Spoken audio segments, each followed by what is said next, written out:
everyone. Today we will be discussing another technique on integration, and that is by partial fraction decomposition. So ito yung first part ng ating video lesson for this technique. So we will start by observing the expression 2 over x minus 1 minus 1 over x plus 2. Now take note, this expression has two terms. So, pwede natin yung i-combine. Hahanapin lang natin yung LCD. So, taking the LCD of this expression, that is just the product of the two denominators, x minus 1 and x plus 2. Okay? Then after that, we divide this product by the denominator of the first term, x minus 1. So, what's left is x plus 2. Then, you multiply it by 2. So, we will have 2 times x plus 2. Okay? The same ang gagawin natin. We divide the denominator x minus 1 times x plus 2 by x plus 2. So what's left is x minus 1. Then multiply it by negative 1. So we have negative of x minus 1. Okay? Then after that, simplify lang natin. You distribute everything and combine. So we will have 2 times x. So that is just 2x. Then 2 times 2, so we have plus 4. Then we have negative of x, so we have negative x. And negative of negative 1, that is positive 1. Okay? And that is all over the denominator x minus 1 and x plus 2. Okay? Now, simplifying, this will lead us to the new expression x plus 5 all over x minus 1 times the quantity x plus 2. Okay? So, ano ibig sabihin nito? Itong expression na to sa first part, yung dalawang terms, na-combine natin siya and we get this one. Ibig sabihin yung dalawa ay equivalent ng. Okay? So, if we now reverse the procedure and suppose we want to find the integral of this expression here, okay? So, ang gagawin lang natin is gagamitin natin itong first expression that we had earlier. No? So, that is just the integral of, kasi equivalent lang sila, so that is 2 over x minus 1 minus 1 over x plus 2. Okay? And we have dx. So, simplifying, so we now have the integral of 2 over x minus 1 dx minus integral of 1 over x plus 2 dx. Okay? Now, evaluating the integral of 2 over x minus 1 dx, you just use u substitution. So, again, dito, ang gagawin natin is u sub. The same here, we will also use u substitution. Okay? So, after evaluating the integral using u substitution, we will get 2 ln of x minus 1 minus ln of x plus 2 plus c. So, as you can see, if ito lang yung binigay, it will take time for us to look for a technique para ma-solve yung integral. But we know that this expression here is equivalent to this expression here. And since yung dalawang terms na yan, mas madaling mahanap yung integral, then we can solve the integral. Okay? And we will get this one.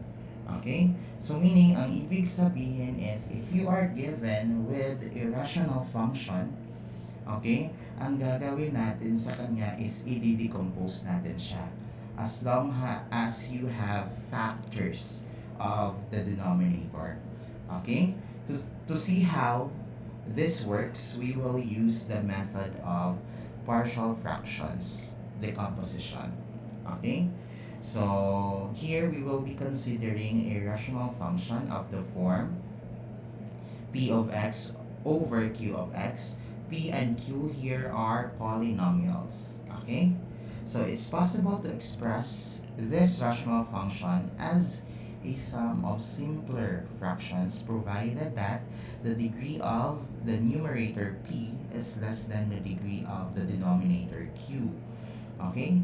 And this rational function is called a proper rational function, meaning dapat yung degree ng numerator should be less than the degree of the denominator. Okay?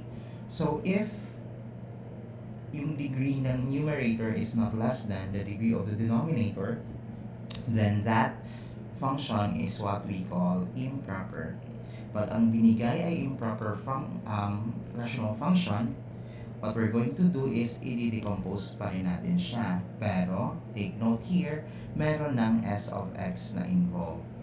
Paano ba natin hahanapin ito? We will use long division. Okay? So, ang gagamitin natin dito is long division. You divide the numerator by the denominator. Itong s of x dito will be the quotient. R of x will be the remainder. And q of x is the divisor or the denominator. Okay? So, therefore, if greater than yung degree ng numerator sa denominator, maglo-long division muna tayo. Okay? So, let's try this one.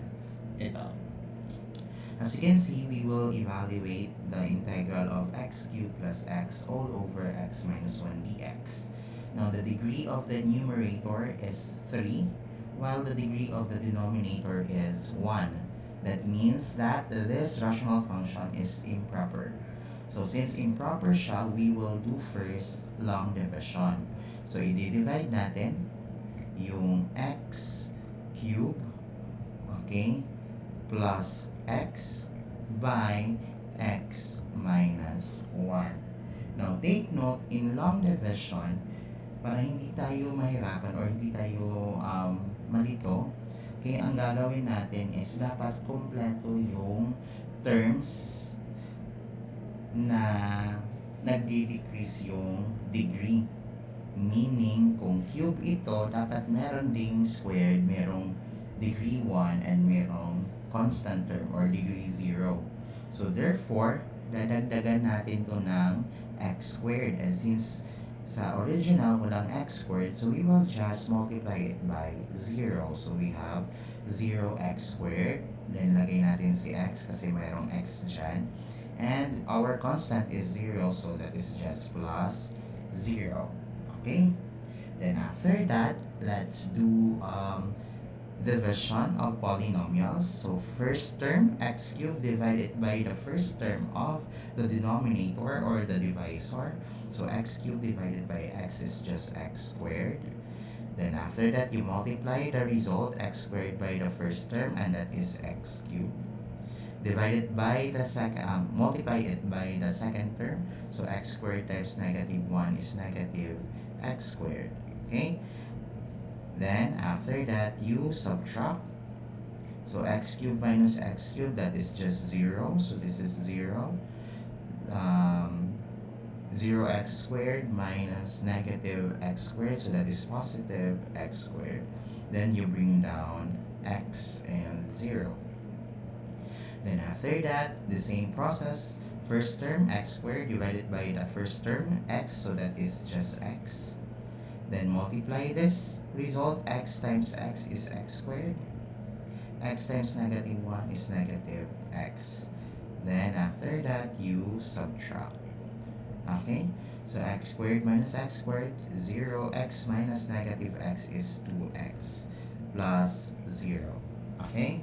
Then again, the same process, 2x divided by x, so that is just 2. Then 2 times x is 2x. 2 times negative 2 is negative 1 is negative 2. You subtract.